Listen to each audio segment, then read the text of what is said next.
Hello friend, आप सबका स्वागत है हमारे यूट्यूब चैनल क्रैकिट पे।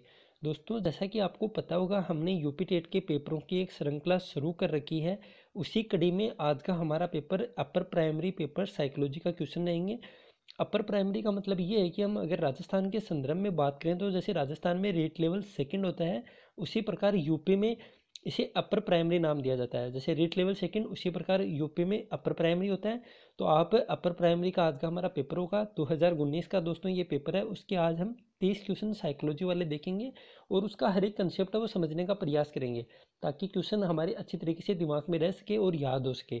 तो दोस्तों, बिना किसी देरी के हम शुरू करते हैं आज का हमारा वीडियो।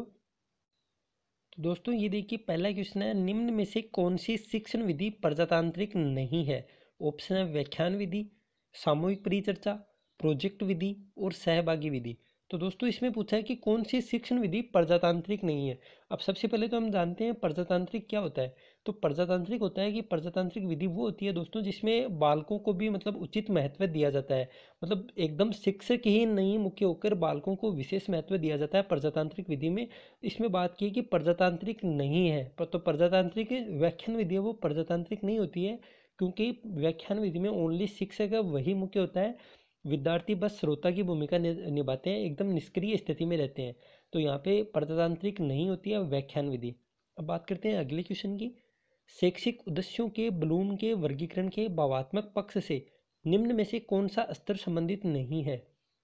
आग्रहण, व्यवस्थापन, ज्ञान, अनुक्रिया। तो दोस्तों, यहाँ पे बात की है कि शैक्षिक उद्देश्यों के ब्लूम के वर्गीकरण। तो आप सबको पता होगा कि ब्लूम ने 3 प्रकार के पक्ष बताए थे, एक तो भावात्मक, एक क्रियात्मक और एक संज्ञानात्मक। तो यहाँ पे पूछा है कि भावात्मक पक्ष से कौन सा स्तर वो संबंधित नहीं है। तो दोस्तों, भावात्मक पक्ष से कौन सा नहीं होगा? ज्ञान नहीं होगा, ऑप्शन नंबर सेकंड। क्योंकि ज्ञान है वो संज्ञानात्मक पक्ष से संबंधित होता है। आप सबको दोस्तों ये मतलब एकदम याद करना पड़ेगा, आपको रटना पड़ेगा एक तरह से, कि संज्ञानात्मक में 3 होते हैं। मतलब संज्ञानात्मक पक्ष से 6 होते हैं। कौन कौन से 6 होते हैं? एक तो ज्ञान होता है, एक अवबोध होता है, अनुप्रयोग होता है, विश्लेषण, संश्लेषण और मूल्यांकन। ये 6 चीज़ हैं, वो तो संज्ञानात्मक पक्ष से संबंधित होती हैं। तो आप इस कम से कम इन 6 को मतलब याद कर लोगे तो आपका क्वेश्चन है वो इजीली है वो आराम से सही हो जाएगा। तो दोस्तों, यहाँ पे भावात्मक पक्ष से तो बाकी के 3 हो गए, और ये ज्ञान होता है वो संज्ञानात्मक पक्ष से होता है। अब बात करते हैं अगले क्वेश्चन की। निम्न में से कौन सा शिक्षण का स्तर नहीं है? स्मृति स्तर, अवबोध स्तर, परावर्ती स्तर और अभिप्रेरणा स्तर। तो दोस्तों, यहाँ पे पूछा है कि शिक्षण का स्तर नहीं है, तो हो जाएगा ऑप्शन नंबर 4 अभिप्रेरणा स्तर। अभिप्रेरणा स्तर वो शिक्षण का स्तर नहीं होता है। अब बात करते हैं अगले क्वेश्चन की। अधिगम प्रक्रिया उद्दीपन एवं के बीच की संगति है। अनुक्रिया, पशु, पूर्व अनुभव और व्यवहार। तो दोस्तों, यहाँ पे है कि अधिगम प्रक्रिया उद्दीपन एवं, तो यहाँ पे हो जाएगा अनुक्रिया। अधिगम प्रक्रिया वो उद्दीपन और अनुक्रिया के बीच की संगति है।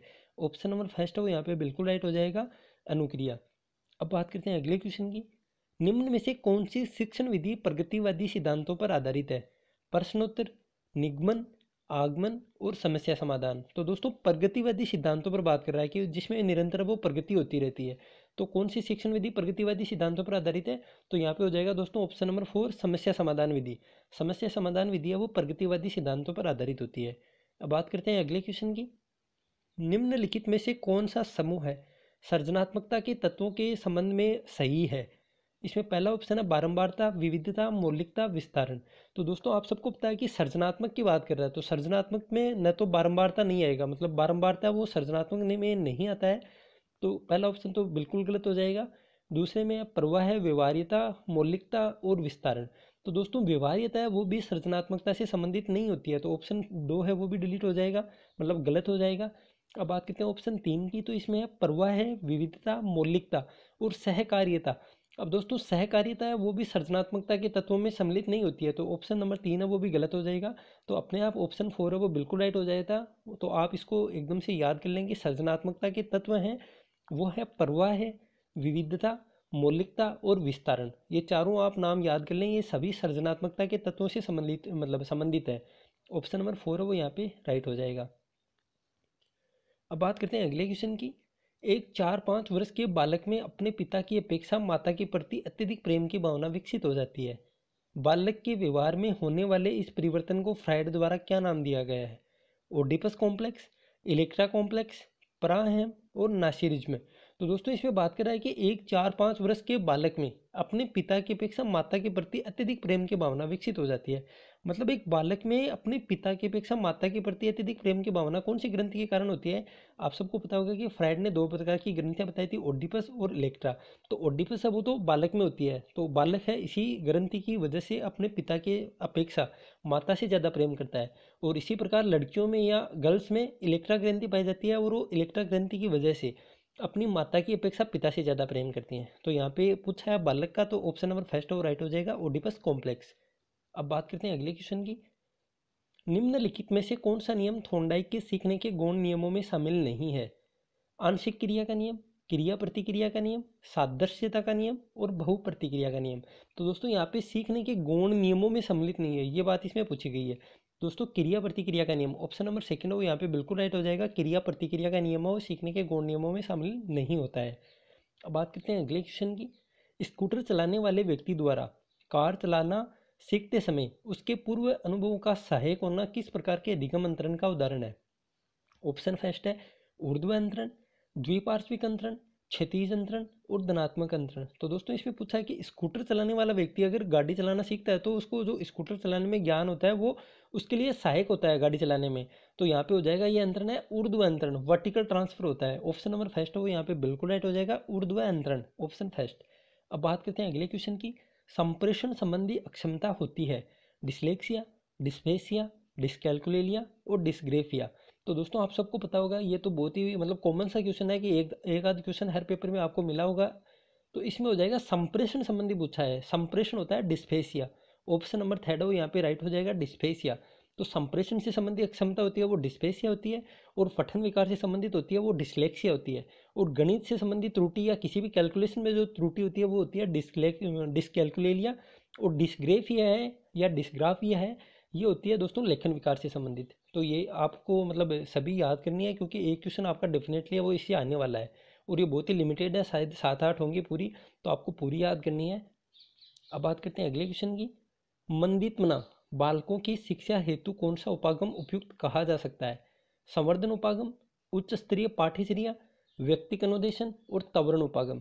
तो दोस्तों मंदित्मना मतलब जो मंदबुद्धि वाले बालक होते हैं उनकी शिक्षा हेतु कौन सा उपागम है वो उपयुक्त कहा जा सकता है?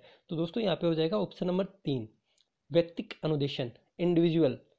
मतलब उनको अलग अलग तरीके से सिखाना। जो मंदबुद्धि बालक होते हैं उनको एक एक को अगर हम सिखाएंगे कुछ भी तो वो ज़्यादा सीख सकता है बजाय कि झुंड में बैठकर सीखने से। तो मंदित्मना बालकों की शिक्षा हेतु व्यक्तिक अनुदेशन वो सबसे उपयुक्त होता है। ऑप्शन नंबर 3 है वो यहाँ पे बिल्कुल राइट हो जाएगा। अब बात करते हैं अगले क्वेश्चन की।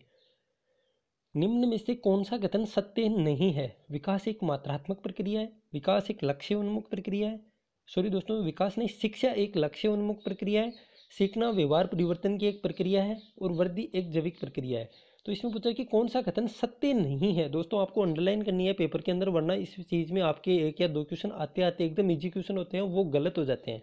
मैं एक्सपीरियंस से आपको बता रहा हूँ, तो आपको पेपर पढ़ते रहे में सबसे पहले यहाँ पे तो जो मतलब फिर भी ये हाईलाइट हो रहा है कि सत्य नहीं है, वरना आपके पेपर में यहीं से आपको उलझाने की कोशिश करेगा। तो आप सत्य नहीं है या सत्य है इस चीज़ को अंडरलाइन कर लें ताकि आपके क्वेश्चन है वो गलत ना हो। तो निम्न में से कौन सा कथन सत्य नहीं है? बहुत ही आसान क्वेश्चन है कि विकास एक मात्रात्मक प्रक्रिया है। दोस्तों ये बात इसमें गलत बोली गई है, क्यों? क्योंकि विकास एक गुणात्मक प्रक्रिया होती है, वृद्धि होती है वो एक मात्रात्मक प्रक्रिया होती है। तो यहाँ पे ऑप्शन नंबर फर्स्ट है वो बिल्कुल गलत दे रखा है। अब बात करते हैं अगले क्वेश्चन की। क्षेत्र विशेष में बालक की विशिष्ट योग्यता तथा विशिष्ट क्षमता को कहते हैं। क्षेत्र विशेष में बालक की विशिष्ट योग्यता और विशिष्ट क्षमता होती है अभिक्षमता, एप्टीट्यूड। ऑप्शन नंबर फर्स्ट है एप्टीट्यूड होती है वो क्षेत्र विशेष में बालक की विशिष्ट योग्यता या विशिष्ट क्षमता होती है वो होती है अभिक्षमता। ऑप्शन नंबर फर्स्ट है वो बिल्कुल राइट हो जाएगी। अब बात करते हैं अगले क्वेश्चन की। ब्रूनर की प्रतिबिंबात्मक अवस्था प्याजे के संज्ञानात्मक विकास की किस अवस्था से मिलती जुलती है? मूर्त की संक्रियात्मक अवस्था, संवेगात्मक गामक अवस्था, औपचारिक संक्रियात्मक अवस्था और पूर्व संक्रियात्मक अवस्था। दोस्तों बहुत ही शानदार क्वेश्चन है कि ब्रूनर की प्रतिबिंबात्मक अवस्था है वो प्याजे के संज्ञानात्मक विकास की जो 4 अवस्थाएं दी गई हैं कौन सी अवस्था से मिलती है? तो यहाँ पे हो जाएगा ऑप्शन नंबर 4 पूर्व संक्रियात्मक अवस्था, बिल्कुल राइट है, पूर्व संक्रियात्मक अवस्था। अब बात करते हैं अगले क्वेश्चन की। कौन व्यक्तित्व के गुण सिद्धांत से संबंधित नहीं है? केटल, फ्रॉयड, आल्पोर्ट और आइसेंक। तो दोस्तों व्यक्तित्व के गुण सिद्धांत से संबंधित नहीं है, तो यहाँ पे हो जाएगा फ्राइड। ऑप्शन नंबर 3 है वो बिल्कुल राइट है, फ्राइड। दोस्तों बहुत ही शानदार है, मतलब तीनों क्वेश्चन ये अच्छे क्वेश्चन है, तो आप स्क्रीनशॉट वो ले सकते हैं। अब बात करते हैं अगले क्वेश्चन की। निम्नलिखित में से कौन सा समस्या समाधान में बाधक नहीं है? चिंता, नकारात्मक मानसिक वृत्ति, सूझ, बघनाशा। तो दोस्तों बहुत ही अच्छा क्वेश्चन है ये भी कि समस्या समाधान में बाधक नहीं है। तो समस्या समाधान में बाधक नहीं है क्या है? सूझ। क्योंकि समस्या समाधान में सूझ है वो बाधक नहीं होती, बल्कि समस्या के समाधान में सूझ तो काम में आती है। किसी भी समस्या का समाधान चाहिए तो उसमें सूझ बहुत ही इंपॉर्टेंट रोल अदा करती है। तो ऑप्शन नंबर थर्ड है वो यहाँ पे बिल्कुल राइट हो जाएगा। अब बात करते हैं अगले क्वेश्चन की। निम्न में से कौन सा एक संवेग है? तो दोस्तों संवेग आप सबको पता होगा कि मैकडूगल के द्वारा दिया गया था कि 14 मूल प्रवृत्ति जिनका संबंध मूल मतलब संवेगों से होता है। तो यहाँ पे एक संवेग कौन सा होता है? आमोद, उद्दीपक, ध्यान और स्मृति। आपको 4 ये ऑप्शन दिए गए हैं। तो संवेग होता है आमोद। आमोद में मतलब हंसने का काम होता है आमोद। ऑप्शन नंबर फर्स्ट है वो यहाँ पे बिल्कुल राइट हो जाएगा, आमोद। तो दोस्तों बात करते हैं अगले क्वेश्चन की। FIACS के साथ मूल रूप से कौन संबंधित है? फ्लेंडर, मॉरिसन, हर्बर्ट और लिपिड। तो दोस्तों FIACS के साथ है संबंधित फ्लेंडर। ऑप्शन नंबर फर्स्ट है वो यहाँ पे राइट हो जाएगा, फ्लेंडर। अब बात करते हैं FIACS की फुल फॉर्म क्या होती है। तो F का मतलब तो हो जाएगा फ्लेंडर, I का हो जाएगा इंटरेक्शन, A का हो जाएगा एनालिसिस, C का हो जाएगा कैटेगरीज और S का हो जाएगा सिस्टम। मतलब Flander, interaction, analysis, categories, system. ये आपको फुल फॉर्म बता दिया मैंने, आप ये लिख के लें क्योंकि इंपॉर्टेंट है। आपसे ये भी पूछा जा सकता है कि FIACS की फुल फॉर्म क्या होती है। तो Flander, interaction, analysis, categories, system. Option number first है वो यहाँ पे राइट हो जाएगा। अब बात करते हैं अगले क्वेश्चन की। निम्न कथनों में से कौन सा प्रश्न कौशल के लिए सही नहीं है? हाँ या न उत्तर वाले प्रश्नों की संख्या बढ़ाना, मतलब हाँ या ना उत्तर वाले प्रश्नों की संख्या बढ़ाना, सुनने में संवेदनशीलता विकसित करना, प्रश्न पूछने में उत्साहवर्धक तरीकों का प्रयोग करना और प्रश्नों को प्रोत्साहन देना। तो दोस्तों यहाँ पे पूछा है कि कौन सा कथन है वो प्रश्न कौशल के लिए सही नहीं है। तो इसमें हो जाएगा ऑप्शन नंबर फर्स्ट, हाँ या ना उत्तर वाले प्रश्नों की संख्या बढ़ाना। ये प्रश्न कौशल के लिए सही नहीं है। ऑप्शन नंबर फर्स्ट वो यहाँ पे बिल्कुल राइट हो जाएगा। अब बात करते हैं अगले क्वेश्चन की। निम्न में से कौन सा व्यक्तित्व मापन की प्रक्षेपी तकनीकी है? निर्धारण मापनी, अवलोकन, साक्षात्कार, प्रासंगिक अंतर्बोध परीक्षण। तो दोस्तों यहाँ पे पूछा गया है कि व्यक्तित्व मापन की प्रक्षेपी तकनीकी कौन सी है। तो दोस्तों इसका आंसर तो हो जाएगा प्रासंगिक अंतर्बोध परीक्षण। लेकिन इसके बारे में हम और भी चर्चा करते हैं कि क्योंकि इंपॉर्टेंट चीज़ है, ऐसा क्वेश्चन आपको भी देखने को मिल सकता है। तो दोस्तों आप सबको पता होगा कि व्यक्तित्व मापन वो दो विधियों से करते हैं। एक तो होता है प्रक्षेपी विधि और एक होता है अप्रक्षेपी विधि। अब प्रक्षेपी विधि में तो आप सबको मैं थोड़ा सा याद दिलाने की कोशिश करता हूँ। हरमन रोसा वाली विधि आ गई और ये TAT विधि आ गई, CAT विधि होता है, एक कहानी पूर्ति या वाक्य पूर्ति विधि होती है।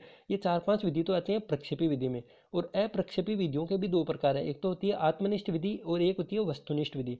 और एक दोस्तों अलग ही होती है मनोविश्लेषण विधियाँ, जिसमें भी सौपन विश्लेषण विधि आती है और शास्त्रीय मतलब शब्द विधि आती है। तो ये सब आपको ध्यान में रखनी है। एक क्वेश्चन आपको इसमें मतलब आराम से देखने को मिलेगा ही मिलेगा। एक क्वेश्चन जरूर आएगा व्यक्तित्व मापन की विधियों में से। तो यहाँ पे हो जाएगा प्रासंगिक अंतर्बोध परीक्षण। अब बात करते हैं अगले क्वेश्चन की। सृजनात्मक समस्या समाधान की वह अवस्था है जिसमें व्यक्ति असंगत सूचनाओं पर ध्यान नहीं देता, उसे कहते हैं। सृजनात्मक समस्या समाधान की वह अवस्था है जिसमें व्यक्ति असंगत सूचनाओं पर ध्यान नहीं देता। तो ऑप्शन है प्रबोधन, आयोजन, उद्भवन और अनुवादन।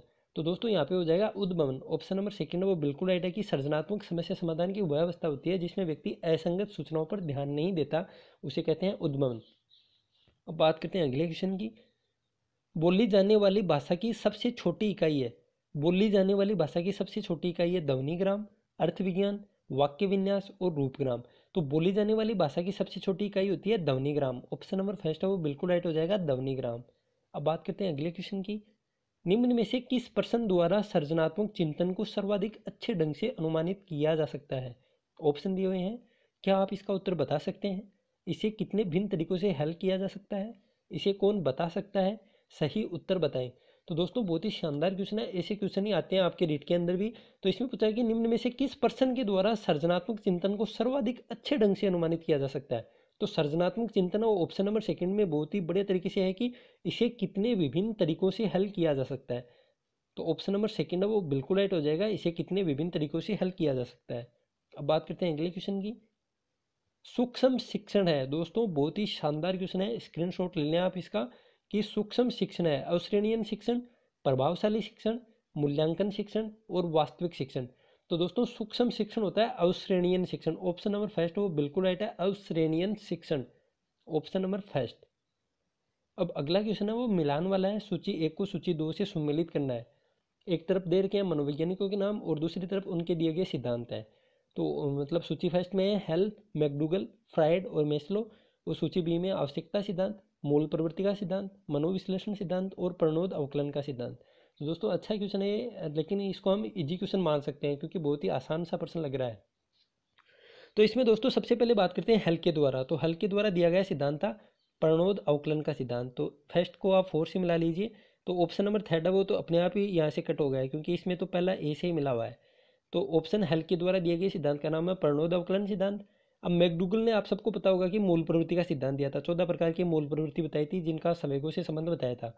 एक क्वेश्चन आराम से आता है मैकडूगल के द्वारा दिए गए जो 14 मतलब मूल प्रवृत्तियां, उसमें से एक क्वेश्चन डेफिनेटली आता है। तो मैकडूगल का हो गया मूल प्रवृत्ति का सिद्धांत, मतलब बी को मिलाना है 2 से, तो ऑप्शन नंबर सेकंड है वो भी हट गया। अब बात करते हैं 3 नंबर, फ्राइड के द्वारा दिया गया है आवश्यकता सिद्धांत। आत्म सिद्धि है वो सबसे सर्वश्रेष्ठ आवश्यकता बताई थी, आप सबको याद आ रहा होगा फ्राइड के द्वारा आवश्यकता सिद्धांत दिया गया है। तो सॉरी दोस्तों, थोड़ी सी मिस्टेक हो गई, फ्राइड का नहीं है, मेस्लो का है। मेस्लो का है ऑप्शन, मतलब मेस्लो के द्वारा आवश्यकता सिद्धांत दिया गया है और जिसमें आत्म सिद्धि है उसको सबसे उच्च स्तर की आवश्यकता बताई है। तो डी को मिलाना है 1 नंबर से, और फ्राइड के द्वारा दिया गया है मनोविश्लेषण सिद्धांत, और सी को मिलाना है 3 नंबर से। तो यहाँ पे ऑप्शन नंबर 4 है वो बिल्कुल राइट हो जाएगा। इसमें थोड़ी सी मिस्टेक हो गई, आप ये ध्यान में रख लेना कि हेल के द्वारा है प्रणोद अवकलन सिद्धांत, मैकडूगल के द्वारा है मूल प्रवृत्ति सिद्धांत, फ्राइड के द्वारा है मनोविश्लेषण सिद्धांत और मेस्लो के द्वारा है आवश्यकता सिद्धांत। अब बात करते हैं अगले क्वेश्चन की, निम्नलिखित में से कौन सा अभिक्रमित अनुदेशन का सिद्धांत नहीं है? सक्रिय अनुक्रिया का सिद्धांत, पुनर्बलन का सिद्धांत, अभ्यास का सिद्धांत और छोटे छोटे पदों का सिद्धांत। तो दोस्तों कौन सा अभिक्रमित अनुदेशन का सिद्धांत नहीं है? तो बहुत ही आसान सा प्रश्न है ये तो। अभिक्रमित अनुदेशन का सिद्धांत नहीं है, अभ्यास का सिद्धांत, ऑप्शन नंबर 3 है वो अभिक्रमित अनुदेशन से संबंधित नहीं है दोस्तों। ऑप्शन नंबर 3 है वो बिल्कुल राइट हो जाएगा, अभ्यास का सिद्धांत। अब आता है अगला क्वेश्चन, थॉर्नडाइक के उद्दीपन अनुक्रिया या एसआर थ्योरी में सीखने की प्रक्रिया में क्या महत्वपूर्ण नहीं है? अभिप्रेरक, उद्दीपक, क्रिया प्रसूत व्यवहार और अंतर्नोद। तो दोस्तों बहुत ही आसान क्वेश्चन हम इसको कह सकते हैं क्योंकि क्रिया प्रसूत व्यवहार है वो थॉर्नडाइक से संबंधित नहीं है। क्रिया प्रसूत व्यवहार तो स्किनर के द्वारा दिया गया है। ऑपरेंट थ्योरी जिसको हम इंग्लिश में कहते हैं ऑपरेंट थ्योरी, वो स्किनर के द्वारा दी गई है, इसका थॉर्नडाइक से कोई लेना देना नहीं है। तो यहाँ पे ऑप्शन नंबर 3 है वो बिल्कुल राइट हो जाएगा। अब अगला क्वेश्चन, निम्नलिखित में से किस प्रकार के अधिगम को गेने ने अपनी अधिगम सोपानिकी में सर्वाधिक निम्न स्थान पर रखा है? संकेत अधिगम, श्रृंखला अधिगम, प्रत्यय अधिगम और शाब्दिक अधिगम। तो दोस्तों आप सबको पता होगा कि गेने ने वो 8 प्रकार के अधिगम सोपानिकी बताई थी जिसमें सबसे निम्न स्थान पर संकेत अधिगम को रखा था। लेकिन दोस्तों इस प्रकार के क्वेश्चन शायद ही देखने को मिले, ये आसान क्वेश्चन हम बोल सकते हैं, लेकिन इस प्रकार का क्वेश्चन जरूर आ सकता है कि संकेत अधिगम वो कौन से अधिगम सिद्धांत पर आधारित है? तो संकेत अधिगम आप सबको पता होगा दोस्तों पावलोव के सिद्धांत पर आधारित है। संकेत अधिगम है वो पावलोव के सिद्धांत पर है। ऑप्शन नंबर फर्स्ट वो इसका आंसर हो जाएगा। सबसे निम्न स्थान वो अधिगम सोपानिकी में संकेत का रखा था और सबसे उच्च स्तर का जो मतलब अधिगम सोपानिकी में सबसे उच्च स्तर पर रखा था वो था समस्या समाधान अधिगम। तो अब बात करते हैं अगले क्वेश्चन की, शिक्षण के दौरान उतार चढ़ाव उदाहरण है पुनर्बलन कौशल के, समापन कौशल के, उद्दीपन परिवर्तन कौशल के और प्रस्तावना कौशल के। तो दोस्तों शिक्षण के दौरान आवाज में उतार चढ़ाव उदाहरण होते हैं उद्दीपन परिवर्तन कौशल के। ऑप्शन नंबर 3 है वो यहाँ पे बिल्कुल राइट हो जाएगा, उद्दीपन परिवर्तन कौशल। अब बात करते हैं आज के लास्ट क्वेश्चन की, निम्नलिखित में से कौन सा संप्रेषण प्रक्रिया का तत्व नहीं है? प्रतिपुष्टि, पुनर्बलन, माध्यम और अंतःक्रिया। तो दोस्तों संप्रेषण प्रक्रिया का तत्व नहीं होता है, कौन नहीं होता है? पुनर्बलन नहीं होता है दोस्तों। संप्रेषण प्रक्रिया में पुनर्बलन काम में नहीं आता है। ऑप्शन नंबर सेकंड वो यहाँ पे बिल्कुल राइट हो जाएगा। तो दोस्तों आज थोड़ी तबीयत खराब थी लेकिन फिर भी अब मैंने आपको पूरा पेपर समझाने की कोशिश की है। उम्मीद है आपको वीडियो पसंद आया होगा। अगर वीडियो अच्छा लगे तो लाइक करें और हमसे आपको शेयर करना है, बहुत ज़्यादा शेयर करें अपने दोस्तों के साथ और चैनल को सब्सक्राइब भी करें। तो दोस्तों मिलते हैं जल्दी दूसरे वीडियो में। थैंक यू, जय हिंद, जय भारत।